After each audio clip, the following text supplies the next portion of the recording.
What's going on, guys? Project Disc Golf here, and on today's episode we've got what's in the bag.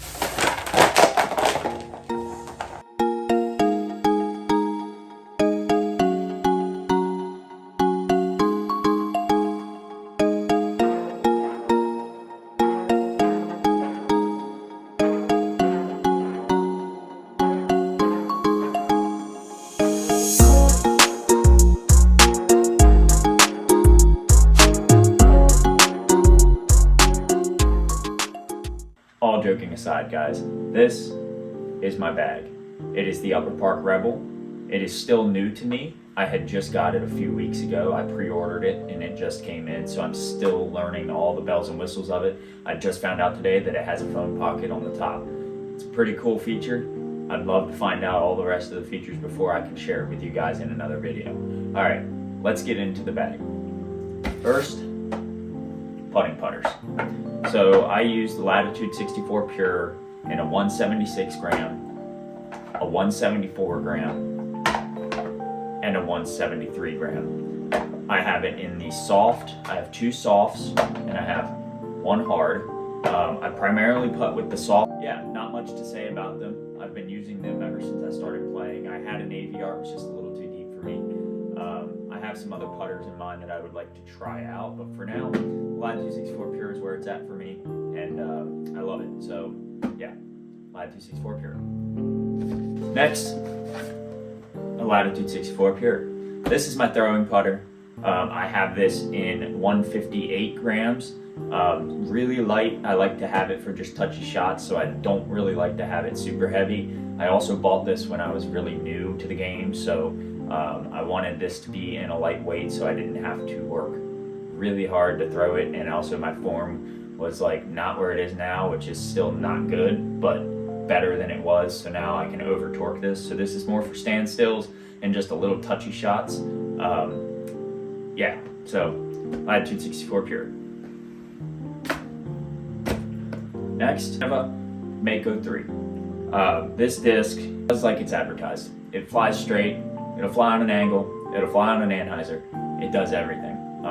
Yeah, not much to say about the Mako, but if you don't have one in your bag, put one in your bag. Next up is the Watt. This disc is new to me. It is a 172 gram Watt, and I love this. I love this disc. This disc is super forgiving, and it just goes straight. You put it on a straight line, it's just gonna glide, and it just glides. And then the best part about it is when it checks up on the ground, it checks up. So with that said, MVP Watt. Next, getting into a little bit overstable options, I've got the Discmania Method. This disc, I just usually throw it for those really big hyzer shots that I just need to get up in the air and trust that it's going to come down left. I have this in 177 grams. Yeah, this is only used for utility, and it is great for that. I just trust it on those hyzer shots, like I said. Next is the MVP Entropy. This disc is in 173 grams, and yeah, it checks up just like the Watt, and that's the main reason it's in my bag. It's basically the same flight numbers to the Method, just a little bit different on the turn, and yeah, but it flies primarily very, very overstable. So this disc gets, when there's hard pack, this is the disc I use because it's super hard on the edges and it's very rubbery. And yeah, I have it in the Electron Soft if you're curious. I'll try to put the plastic types and everything somewhere around me as I pull the discs out and I show them to you. Next is the MVP Crave, or the Axiom Crave, whichever one. I love this disc. The only problem with this one in particular is that it's in 157 grams. Again, I have some discs in my bag that are of a super light weight, and that's because when I started playing, I just grabbed lightweight discs and was learning with them, so they were what I used, but they still have a good purpose in my bag, so I like to keep them in my bag. Next is the Innova Eagle, and this disc is kind of new to me, but from what I have been experiencing with it, it's actually a lot more understable than it's advertised. It seems to want to flip up for me. I don't know if that's because it's in the color glow plastic, but yeah, this is actually a stamp from a local tournament, the Kraken tournament, and not the Breaking 60 series. There's a video getting ready to come out, and it's probably already out by the time this video gets posted.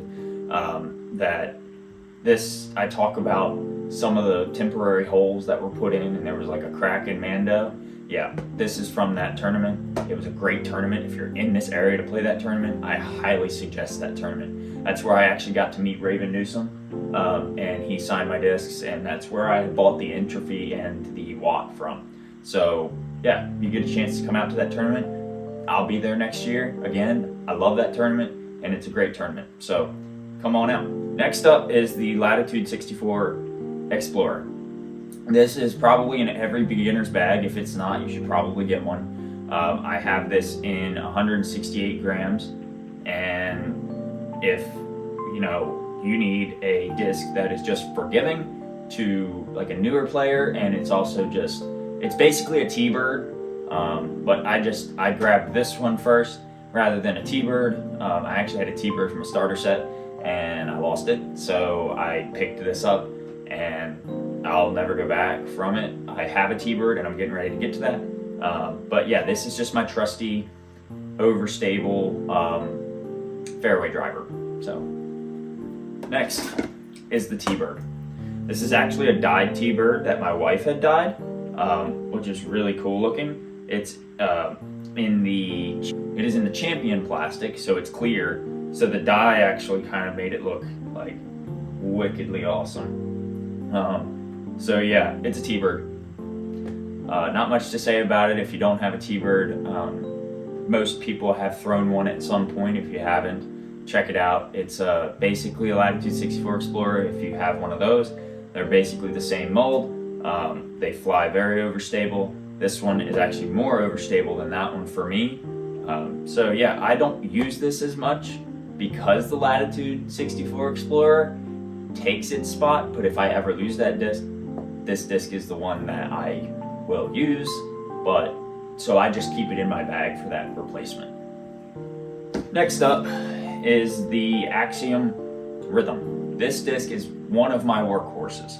This disc is very understable, but also very controllable for some reason. If you watch the Breaking 60 series, I believe it's hole 8, where the first baseball field comes into play, and I shoot it out there and it just turns right for me, and then it'll fade back left, but you don't see the fading back left. And I actually almost parked that basket, and I got my only birdie in the round for that. So if you haven't watched the Breaking 60 series, spoiler alert, if you haven't watched the Breaking 60 series, again, go watch it. I will put a link in the description, and I will also put it up here for you to check it out. So I would greatly appreciate it if you check it out. Next up, Firebird. Who doesn't have a Firebird in their bag? Probably some of you, but if you don't, get one. This disc is another one of quickly becoming my workhorse in my forehand. I threw this in the Getting to Know Me, and I had some monster forehands with that. So this disc is quickly becoming one of my favorites. It's also in that Kraken stamp, and yeah, in the Color Glow plastic too. And something about that plastic in me, I'm really, really starting to like it. So you should check it out in that plastic. It's pretty cool. All right, the MVP Trail. This disc, I'm still trying to figure it out. For some reason, it's just not vibing with me yet, so I keep it in the bag because I just want to throw it and break it in and see if maybe eventually it will start to click with me. Every now and again, I get a pretty good shot off with it, but it's just one of those things that sometimes a disc might be good for like the masses, but like for you personally, it's just not hitting. And right now, it's not hitting for me. I don't know why, but I'm not giving up on it. So it's in my bag for now. I don't have much to say on whether or not this will be a workhorse for me right now, but stay tuned and see. This is the Innova Wraith. I think a lot of people who are beginners should have a Wraith in their bag rather than a Destroyer. This disc seems to be way more controllable, and I actually seem to throw it a lot farther than my Destroyers. My Destroyers, on the other hand, I am starting to get them to go the distance, but it just seems like I can control this Wraith a little bit more. This Wraith also seems to turn over a little bit more for me. Unless I put it on a Wicked Hyzer, it's not going to flip. But if I get it flat, it will start to turn, and then it'll fade back out for me. The Destroyers, on the other hand, I have like 3 different ones in my bag, you'll see here in a minute, that are of varying different stabilities. And that's why I have 3 of them in my bag, because I need each one for each different scenario. So this is the Innova Wraith. I have a DX version right here, factory second. If you don't shop the factory second stores and you're trying to learn like which discs you want, and if you like Innova or anything, I think most companies have some sort of factory second or factory defect store. They're usually just minor little defects, like a little bit of a bubble. I can try to show you that. There's like a bubble in it. It doesn't, it'll affect the flight a little bit. But again, if you just, flight numbers, in my personal opinion, don't matter. I think a lot of people think that, but there's also some people that are really stuck on that. So for me, they don't really matter. So to me, a minor defect that's going to make the thing change a little bit does not matter to me, because I have 3 different Destroyers that do 3 different things. And that to me just tells me right there that it does not matter what the flight numbers are. It matters on how the disc was formed. So I have 2 Wraiths, one in a DX, one in a, I believe this is Star plastic. So yeah, it's just, I keep 2 in my bag. Last but not least, the Destroyer. I dyed this one. I wish I had not dyed it as dark. It's a pain in the butt to find sometimes. If you've ever heard that saying, if you have a black or a gray disc, no one will help you find it. I can completely understand why. This disc has been lost a couple different times, and I spent forever finding it, and I finally found it, and it's always right in the wide open. It just camouflages itself into the grass for some reason, and yeah. So anyway, it's a Destroyer, and it flies just like a Destroyer should. This one's a little bit more overstable, but it flies pretty much like a Destroyer should once I get the speed correct. So, Innova Destroyer. And then these are my 2 DX ones. The red one is actually the very first driver that I ever got in a starter kit, and that disc is actually kind of sentimental to me, and so I picked up a couple more, but this disc just seems to fly different. This is the first time I ever threw over 300 feet was with this disc, and that was the point that it's never going to leave my bag until it breaks or starts to stop flying correctly for me. This one is, if you've watched the Getting to Know Me series, I showed you how domey this disc is, so if you did not see it in that video, then I can show you here. This is 2 DX Destroyers, and I have another one over there that's even flatter, but you can kind of see the amount of dome that this one has in comparison to this guy. And then even if you compare it to this one, these are both Destroyers. This is what I mean by flight numbers, in my opinion, do not matter, because this changes the aerodynamics of the disc by a lot of margins. So I'm not a scientist, I'm not like an analyst of any sort of flight numbers or anything like that, so I'm not completely aware of like how that works. If there's anybody out there that has a plant that I can tour and talk to you and have that, I would love to do it. So if you want to reach out to me, that would be awesome. I will leave my email in the description below. If you want to reach out, I would be happy to come check the facility out. That would be awesome. So, and yeah, so Innova Destroyers. Next, we'll get into some of the accessories. The tripod that is currently holding my camera is in my bag typically, and I also have my little retriever ball. This has come in handy more for honestly when I get into sticker bushes and stuff and I just don't want to like pull it out. There have been a couple times where my friends have gotten some stuck in a tree, but unfortunately 16 feet doesn't go to 20. So if the disc is 20 feet up, we have to usually climb up and try to get it out. And at that point, that thing kind of does not work because now you got limbs all in your way. But I would recommend getting the sucker ball versions like this here rather than the grabber version. They make some that are up to 20 feet and more.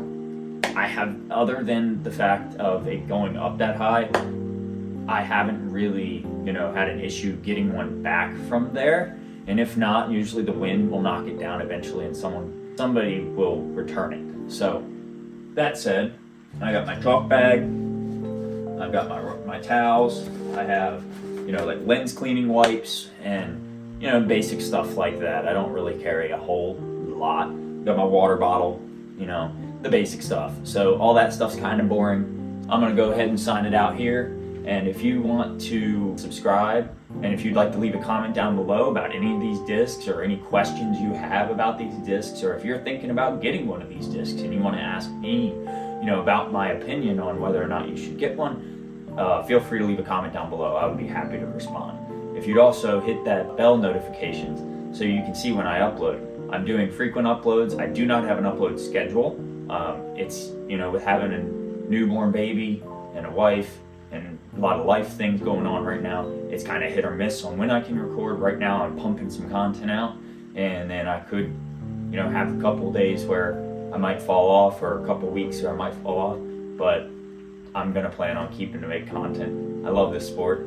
I play almost every weekend, and I'm always down here practicing. I'm even thinking about doing like some live streams when I do some practices, so if you think that's a good idea, please leave a like on this video, leave a comment down below and let me know that you think doing a live stream would be awesome. If you would like to pick my brain, being someone who is lower rated, not necessarily high rated, and if you have a commonality with that, I would love to talk to you. I would love to get to know how you feel coming into the game. And if you grab the passion the way I did, it would be a fun time for everybody. And so let me know down in the comment below. I'd greatly appreciate it. Thanks guys, have a good one.